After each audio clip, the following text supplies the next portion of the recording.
ኡፍ ፀሐይ እንዳይመስላችሁ። ወይኔ ወይኔ ወይኔ ወይኔ እንዴት እንደደከመኝ። ከየት የሚመጣ ይመስላችኋል? ከየት የሚመጣ ይመስላችኋል? እንዴት ናችሁ? ደህና ናችሁ? ወይ ወይ ወይ ወይ ወይ ወይ ወይኔ ፀሐዩ ፀሐይ አይደለም ወላሂ ያሞኛል። ሰርቼ ለሐኪም ነው ሐኪም እየተመላለስኩ ነው። ኧረ ፈጣሪ ሆይ አንተ ምህረትን ለግሰኝ። ኧረ ጌታዬ በቃሽ በለኝ። ኧረ በቃሽ በለኝ። ደከመኝ። በቃ ሰው አሁን አይታችሁት አሁን እየሞተ ነው። ወደ አሄራ ሊሄድ ነው መሰለኝ። አሄራ መሄጃ ይቀርቧል መሰለኝ። ይቅር በለኝ ጌታዬ፣ ይቅር በለኝ። የሚሰሩትን አያውቁምና ይቅር በላቸው። ደከመኝ። ሰላም ጤና ይስጥልኝ ውድ ቤተሰቦቼ፣ እንዴት ናችሁ? ደህና ናችሁ? እኔ በጣም ደህና ነኝ አልሐምዱሊላህ። ቪዲዮን ሼር ላይክ የምታደርጉልኝ አይዞሽ የምትሉኝ ከጎኔ ለሆናችሁ እህታችን አይዞሽ ለምትሉኝ እጅግ በጣም አድርጌ አመሰግናለሁ። ለእናንተ ትልቅ ክብር አለኝ ማለት ነው። በጣም ደክሞኛል ማለት ነው። ከሆስፒታል እየመጣሁ ነው። በነገራችን ላይ ይኸው ከሐኪም ቤት እየመጣሁ ነው። በየቀኑ መድኃኒት ሰለቸኝ። መድኃኒት ሰለቸኝ ማለት ነው። እንዴት እንደደከመኝ ልነግራችሁ አልችልም። አሁን ነው ገና ከሆስፒታል የመጣሁት ማለት ነው። እጅግ በጣም ደክሞኛል። ወይኔ እናቴ ሙቀት አይደለም። እና አንዳንድ እህቶቼ የምትሉኝ ነገር አለ። ዘሙካ አንቺ ሙስሊም አይደለሽም ወይ? እጅጌ ሙሉ ልበሽ፣ ስትርትር በይ። ለምንድን ነው እንደዚህ እጅጌ አጭር የምትለብሺው? በአንቺ አያምርም። ብዙ ነገር ትሉኛላችሁ ኮሜንት ላይ። ሳውዲ አረቢያ የምትኖሩ እህቶች ታውቃላችሁ፣ በጣም ሙቀት ነው፣ ኃይለኛ ሙቀት አለ። ለዛ ነው እና እንደዚህ የምንለብሰው። ሙቀት አይደለም። በተለይ ደግሞ ሂጃብ እንደዚህ ስንለብስ በቃ ፀጉራችን ወደኋላ ሸሸ። ውሃቸው በዛ ላይ ጨው ነው፣ ፀጉር ይረግፋል ምናምን እና ለዛ ነው። በጣም ይቅርታ አድርጉልኝ እና ገንዘቤን በሕክምና ብጨርስም የተመልካቾቼን ሀሳብ መስማት ግድ ስለሆነ አንዳንድ ነገሮችን ገዝቼ መጥቻለሁ። ከእናንተ የሚደበቅ ነገር የለም። ተጀምሮ እስኪጨረስ ድረስ ስለኔ ሁሉን ነገር ስለምታውቁ ከእናንተ የሚደበቅ ነገር የለም ማለት ነው። እና ምንድነው ይዤ የመጣሁት? 1 2 የአፋር ሻርፕ 3 ይዤ መጣሁኝ። እኔ ሱቅ ከሄድኩኝ አንድ ነገር ይዤ መምጣት አልወድም። በጣም ብዙ ነገር ነው ይዤ መምጣት የምወደው፣ ግን ገንዘብ ስለሌለኝ አነስ አድርጌ ይዤ መጣሁ ማለት ነው። እና እኔ እነዚህን አልወዳቸውም ብዙም። እንግዲህ የመጨረሻ ትልቁን ስጠኝ ወፍራም ነኝ ብዬው 16 ነው የመጨረሻ ትልቁ ብሎ ሰጥቶኛል። ይሄንን እንግዲህ ከስር ለብሳለሁ። በብዛት ቀሚሶቼ እንደዚህ አጫጭር ስለሆኑ ከስር ለብሼ ይሄንን ከስር ለብሼ ከላይ ቢጃማዎቹን ለመልበስ ሞክራለሁኝ። ለምትሰጡኝ ሀሳብ አስተያየት እጅግ በጣም አመሰግናለሁ። እናንተ ለኔ ብላችሁ ነው ይገባኛል። እኔ ግን በተፈጥሮ በቃ ግልጽ ነኝ። በቃ ግልጥልጥ እንደዚህ ጥሩ አይደለም። የሁሉም አይን አንድ አይደለም እና በጣም ብዙ ነገር እኔ በሚዲያ በጣም ብዙ ተበልቻለሁ። እውነቴን ነው የምነግራችሁ። በቃ እንደዚህ ስታዩኝ አባብጬ ምናምን ኖርማል እመስላችኋለሁ። ውስጤ ቀፎ ነው። ደም የለኝም። ሐኪም ቤት መመላለስ ነው። ሰላሜን አጥቻለሁ ማለት ነው። በፊት ስራ ወጣ ገባ ብልም ብንከራተትም ግን እንደዚህ በስራ ጦት ተቸግሬ ባቅም ጤናዬ ላይ ምንም አይነት ችግር አልነበረም። ኖርማል ነበርኩኝ። አሁን ግን ጤናዬ በጣም እያሳሰበኝ ነው።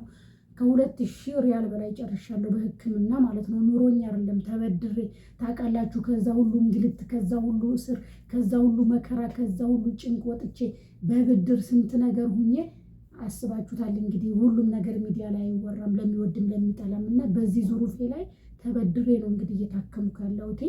በጣም ከባድ ነው። በሰው ሀገር ላይ አትፈተኑ፣ በሰው ሀገር ላይ አይመማችሁ ማለት ነው። እና እናንተን ደስ እንዲላችሁ ብዬ ይሄን ገዝቻለሁ ማለት ነው። አንድ ቸኩዬ ስለነበር ታክሲ እየጠበቀኝ ስለነበረ 2 ገዝቻለሁ ማለት ነው። እያየሁት ነበረ ቅድም እዛው ሆኜ ማለት ነው። ዝም ብዬ ማንኛውንም ከለር ስጠኝ አልኩት። እኔ ለጌጥ አይደለም፣ ዝም ብዬ ከስር እጄን እንዲሸፍንልኝ ማለት ነው። 2 ማለት ነው። እና ይሄ ሻርፕ በአረንጓዴው አለኝ ታውቃላችሁ። በአረንጓዴው አለኝ። አረንጓዴ ነው የምወደው፣ ግን አረንጓዴ እያለኝ አረንጓዴ ላይ አረንጓዴ ምን ያደርጋል በሚለው የአፋሮቹን ሻርፕ ገዝቼ መጣው ማለት ነው። በጣም ነው ደስ የሚለው። እስቲ ለብሰን እንየው። ማሻአላ ተባረከላ። ማሻአላ ማሻአላ ማሻአላ ያ በናት ማሻአላ ማሻአላ። አፋር መሰልኩ እናንተ። አሸሸ ገዳው ገዳው አይናማው ገዳው እየው መሌን እየው መሌ አልፈልግም ፍቅር እኔ ካንተ ሌላ። እንዴት ነው? እንዴት አያችሁት? ዋው ናይስ ነው ሳ እንዴት አያችሁት? የምር በጣም ያምራል።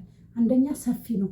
በተለይ ኢጃዛ ቤት ስኮኑ አገርም ብትሆኑ አዲ ቤተሰብ ጋር ስኮኑ ቀይ ድሪያ ትገዙና እኔ ቀይ ነገር ብዙ አልወድም፣ ግን አሁን በቃ ቀይ ነገር አማረኝ። እስቲ ቦግ ልበል አንዳንዴ በቃ ለሙዱን እንደው ቦግታው እንዴ የምር በአረንጓዴው አለኝ፣ ግን ቀይ ነገር በጣም ያምራል። ካሜራ ያሳምራል፣ ቪዲዮ ያሳምራል። እኔ ግን ቀይ ነገር ብዙ አልወድም።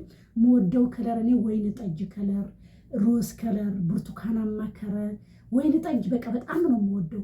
እና ቡኒ በጣም ቀይ ያልሆነ ቡኒ፣ አይታችሁ ከሆነ ቡኒ ማለት የሆነ ቲሸርት አለኝ እንደውም በቃ ቡኒ ነገር ያምቅ ነገር ነው እንጂ እንደዚህ ቦጌ ነገር አልወድም። እና እነዚህን ገዛዝቼ መጣሁ ከመስቴሽፋ ስመጣ እግረ መንገዴን ኡቤራ አልሚ ምግብ ቤት አጠገብ ከድር ሱቅ ማለት ነው። ከድር ራያው የወሎ ልጅ ማለት ነው። ከዛ ነው የገዛሁት። ዋጋው በጣም ተመጣጣኝ ነው። የምሬን ነው፣ ርካሽ ነው። ደስ ይላል። ያው እንዳያያዛችሁ ነው። እኔ አረንጓዴው አለኝ፣ ግን ሁሌ ቪዲዮ ሰራበት ነበር ቲክቶክ ላይም እንደዛው። እና አሁን ደግሞ በቀይ ቀየርኩ ማለት ነው። ሁሌ አንድ አይነት ከለር ከሚሆን ብዬ በቀይ ቀየርኩኝ ማለት ነው። እንዴት አያችሁት? ግን የምር በቃ እንዲህ ስትሉ በተለይ ይሄንን የትግሬ ሹሩባ ተሰርታችሁ ምናምን አሳበላሻለሁ አሳበለው ወንዝ ዳር ነው ቤቴ አሳበለው እየው መሌን እየው መላ ሰው ብርቁ እንዳትሉ ደግሞ ልብስ ብርቁ እንዳትሉኛ ፈታ ልበልበት። ይኸው ሐኪም ምን አለኝ መሰላችሁ? ቀልድ ነው። ስሬስሊ አትጨነቂ፣ እንቅልፍ ተኝ፣ ቫይታሚን ውሰጂ፣ ደም የለሽም፣ እንደገና ደግሞ ውፍረት ቀንሺ፣ ከአቅም በላይ የሆነ ውፍረት ፐሬዲሽን የሚያዛባው በጣም ብዙ ነገር ብላኛለች ዶክተሯ። እሱን በፓርቱ ቱ አብራራላችኋለሁ ቪዲዮ እንዳይረዝም ማለት ነው። እና ክኒኑን ላሳያችሁ። እንደውም ይሄ ቫይታሚን ሲ ነው፣ ያው የአሳ ነው ታውቃላችሁ። ይሄ ውፍረት የሚቀንስ ነው። በቀን አንድ ነው። ይኸው ስክሪንሻት ማድረግ ትችላላችሁ ማለት ነው። እና ምን ልላችሁ ፈልጌ ነው፣ ውፍረቴ በጣም ሳላስበው ይሄ ዝም ብለን እያግበሰበስን ሩዝ ምናምን፣ ይሄ ቫይታሚን የሌለው ምግብ ሆድ መሙላታችን ሲርበን ብቻ ሆዳችን መሙላታችን ነው እንጂ እኛ የምንበላው ራሳችን መጠበቅ፣ ፈዋካ ነገር፣ ሁዳር ነገር፣ ፈሳሽ ነገሮች በቃ ውሰጂ፣ ሩዝ አትቢ፣ ደጃጅ ነገር አትቢ ተባልኩኝ ማለት ነው። እና ውፍረትሽ በጣም ወፍረሻል፣ ለዛ ነው ፕሬድሽ የሚዛባው የግሬን። አሁን ይሄንን ወላሂ አታምኝም፣ በሸተርቶን ስር አድርጌ ነው በቃ ወዮ ነው የምለው። በቃ በጣም ነው የሚያመኝ ግሬን ማለት ነው። ይሄ ደግሞ አላስፈላጊ የሆነ ውፍረት ነው። እኔ ብዙም ዴንታ የለኝም። ያኔ አገር ስገባ ከሳይለ ምናምን በፊት ኮንትራት እያለው አገር ገባሁና ውልቅልቄ ወጥቶ መጣሁና ሴትዮዋን ትሽፊክ ኢትዮጵያ ማፊ ቤት ሸምስ ኩሉ አስወት ስርቲ ነሄ ፈሌ ትለይ ነበረ። እና አገር ስገባ ከሳይለ እንደምን ደግሞ ለዚህ ሀገር ውፍረት ባዳ ነው ውፍረት ብዬ በቃ ራሴን አልጠብቅም። እና ራሳችሁን ጠብቁ። በቃ ፈዋካ ነገር በቃ ዝም ብሎ ከማግበስበስ አለ አይደለ። በቃ እኔ ሲጀመር ቁርስ ምሳ እራት እንደ ሰው አልበላም። ሲርበኝ ብቻ ጥግብ ብዬ እበላለሁ። በቃ አንዴ ነው የምበላው። ግን ትንሽ ነገር አሁንም መብላት አያወፍርም። ከእኔ ተማሩ ማለት ነው። እና ከዛ እንደዛ ተባልኩኝ። ውፍረት ቀንሺ፣ ፊዚካልሽ በጣም ወፍ ለሴት የማይገባ ውፍረት ነው። ኪሎዬን ብነግራችሁ ጭንቅላታችሁን ትይዛላችሁ። እኔ አልናገርም፣ በሚዲያ አልናገርም። እና በጣም ወፍር ያለው ውፍረትሽን ቀንሺ ያሉኝ፣ ቫይታሚን ሲ ተጠቀሚ ያሉኝ፣ ሁዳር ነገር ተጠቀሚ ያሉኝ፣ ሩዝ ነገር አትቢ ተባልኩኝ። ከዛ በኋላ ውፍረትሽ ሲቀንስ ፕሬድሽ እየተስተካከለ ይመጣል በየወሩ ተባልኩኝ። ለምክንያቱም እኛ በየወሩ የሚፈሰን እህቶች አንጥላ በሽታ ቆሻሻ እኮ ነው የሚወጣልን። ወላሂ ነው የምላችሁ። በየወሩ ሲፈሰን በጣም ጥሩ ነገር ነው። በየወሩ የሚፈሳችሁ ልጆች ጌታችሁን አመስግኑ። የባሰማለና የሴት ልጅ ቆሻሻ ነው። በቃ በየወሩ ሲወርዳት በቃ ይሄ ፊታችሁ በቃ ይጠራል። በቃ የሆነ አስተሳሰባችሁ ይጨምራል። የሆነ ፍላጎታችሁ ይጨምራል። የሆነ ካልፈሰሳችሁ ፊታችሁ ይጠቋቁራል። በቃ የሆነ ጥላሸት ያለብሳችኋል። ወገባችሁን ያማችኋል። እዚህ ታች እዚህ አካባቢ እኛ ሴቶች ስቃያችን ብዙ ነው። እዚህም ብርታችን አካባቢ ይቆርጠናል። ልክ እንደ እርጉዝ በቃ እንዲጥርጥር ይልና እንዲጓጉልና በቃ የሆነ በቃ ስተኙ አይመቻችሁ። የሆነ አረከስኩ እንዴት ትላላችሁ ማለት ነው። እና ስለዚህ እንደዛ ተባልኩኝ። እንግዲህ ውፍረት ለሴት ልጅ አስፈላጊ አይደለም። ውፍረት በሽታ ነው ድሮም ይባላል። ብዙ ለመወፈር ባታስቡ ላለው እንግዲህ የዛሬ የመስተሽፋ ውሎ ይህንን ይመስል ነበረ። ቀንጨባ አድርጌ እንዳሳየኋችሁ ማለት ነው ከሆስፒታል መጣሁኝ። አሁን ቤት ነኝ ማለት ነው። ዳይ ወደ ስራ ወዳችኋለሁ እና ቪዲዮን ሼር ላይክ እያደረጋችሁ የምታበረታቱኝ በጣም ነው የማመሰግነው። እኔም አሪፍ ቪዲዮ ይዤላችሁ እመጣለሁ። አበረታቱኝ ማለት ነው። እናንተ ካበረታታችሁኝ ስሬስሊ አሪፍ ቪዲዮ ይዤ እመጣለሁ። አበረታቱኝ። በጣም ነው የምወዳችሁ። ለምታበረታቱኝ ደግሞ ለእናንተ ቃላት የለኝም። ጀዛኩም አላሁ ኸይረን ማለት ነው። እጅግ በጣም አድርጌ ወዳችኋለሁ። አበረታቱኝ። አሁንም እርዳታችሁን ፈልጋለሁ ማለት ነው። ደግሞ ዱዓ አድርጉልኝ። አሁን ስስቅ ስጫወት ምንም የሌለብኝ ነው የሚመስለው። በመብራት ነው ያማረብኝ። በጣም ተጎሳቁልያለሁ። በጣም ታምሜያለሁ። ስለዚህ ባካችሁ ዱዓ አድርጉልኝ እና ይኸው የእናንተን ምክር ሰምቼ ይዤ መጥቻለሁ ማለት ነው። ስትርትር ብዬ ራሴን ጠብቄ ሂጃቤን ጠብቄ እስልምናዬን አስከብሬ እናንተ በምትወዱኝ እናንተም ኮሜንት እየተከተልኩኝ እሰራለሁ። እስከ ዛሬ ላስቀየምኳችሁ እህቶቼ እጅግ በጣም ይቅርታ ጠይቃለሁ። ወዳችኋለሁኝ። አበረታቱኝ። እንግዲህ ሐኪም ቤት እየተመላለስኩ ነው። መርፌም እየተወጋሁ ነው። እንደነገርኳችሁ ሴትዮዋ የሆነ መድኃኒት ሰጥታኝ በዛ መድኃኒት በቃ ሌላ ችግር ውስጥ ነበርኩኝ ማለት ነው። ትናንትና ቪዲዮ አጋርቻችሁ ነበረ በዛ ቪዲዮ ላይ ማለት ነው። እና ያንን የሚያከሽፈው ነገር ማለት ከኔ በሽታ ጋር ማይገናኝ መድኃኒት ስለሆነ የሰጠችኝ ትናንትና አስር ላይ አጋርቻችሁ ነበረ።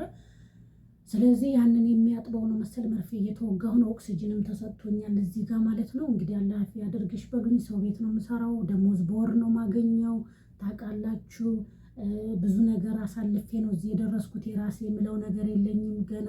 ከአሁን በኋላ የራሴን ነገር ለመያዝ ነው የምጥረው። እንግዲህ አሁን ደግሞ በፊት ስራ እንዳጣ ስራ እንድንገላታ ስራ እንድወጣ እንድገባ ነበረ።